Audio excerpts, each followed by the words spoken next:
All right, Case Coleman of Bedford is the long jump champion here today.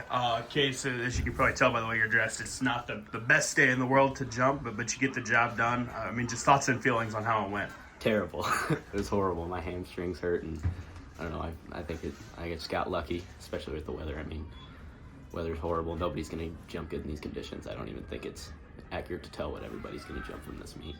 Yeah, so I think 19.4 did it for you. As you mentioned, not ideal by any means, but still early in the season. Tell me about today's jump and how you can learn and take away from it. I mean, you got to do what you can. It's hard. You're never going to be good in this kind of weather, but I don't know. Not ideal for what I want, and I'm hoping to get better later and hopefully get back in the 21s, and I haven't gotten there yet this year, and get back in shape and hope for warmer weather. Yeah, when you're battling the wind and the cold, how does your approach to the jump change? Does it change? What do you have to do well in this situation? I try not to change anything unless the wind's in my face or at my back. I mean, I'll move my steps up or back depending on that, and I don't know. I try to jump higher as much as I can, and yeah. I know when I talked to Coach Powell last week, he mentioned that you're not happy jumping 19. You want 20. You want 21. I mean, you've been there before. How do you get there throughout the rest of the season? Lots of drills, lots of work, and I haven't put in a whole lot of work the off season, and that was probably my big mistake. Got to work back into it and get back up to where I was last year. Well, hey, Case, awesome job today. Best of luck going forward. Meet record for Nottoway Valley's Gabe Winkleman of the 3,200. Gabe, it does not seem like a fun day to run, but I mean, it was at least fun for you. How are we feeling with how it went today? I was kind of dead. I came into it not very conditioned, and it was kind of a sucky race. I was out there just trying to win. And I didn't know that I was going to be that fast of a time, yes. So take me through your race and how you're able to put together the time and the showing that you did today.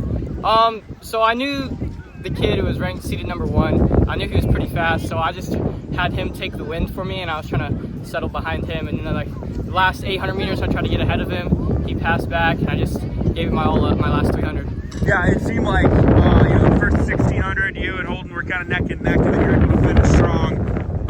Tell me about the close and how you're able to do that. I kind of just plan on it. I'm a 800 kind of guy, and when I know there was 400 meters left, I knew it's going to be over eventually, and I'll have time to rest at the end. So I just gave it my all. My last 300, I closed as fast as I can because I knew there was only 42 seconds left or so. So I just gave it my all.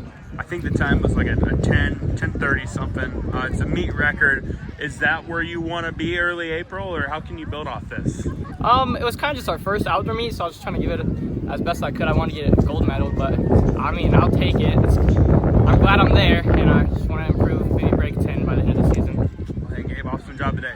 Thank you. Well, our productive night for Lennox's Gabe Funk so far. Gabe, I know you still got the 400 left, but 4 hurdles left. But overall, I mean, one of the first outdoor meets of the year, and you've had a good night. How are we feeling with how things have gone? Yeah, the conditions aren't very good, but when it's conditions like this, you got to take advantage of it. Use it as a conditioning practice. Where that headwind, you're not going to run a good time in your highs or my open one. I was really happy with my 400.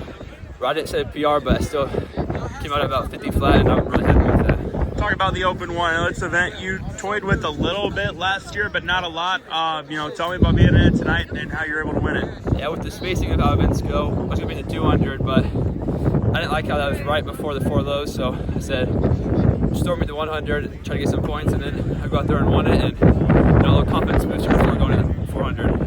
110, obviously that's your bread and butter, right? And you were really good there tonight. Take me through that race. Yeah, my legs are a little tight from the open 4, but I thought I came out of my blocks really good and got a good jump. My time wasn't all I wanted, but that's what I can expect with the headwind. Yeah, the open 4 is not something you've done a lot either before. Tell me about doing that.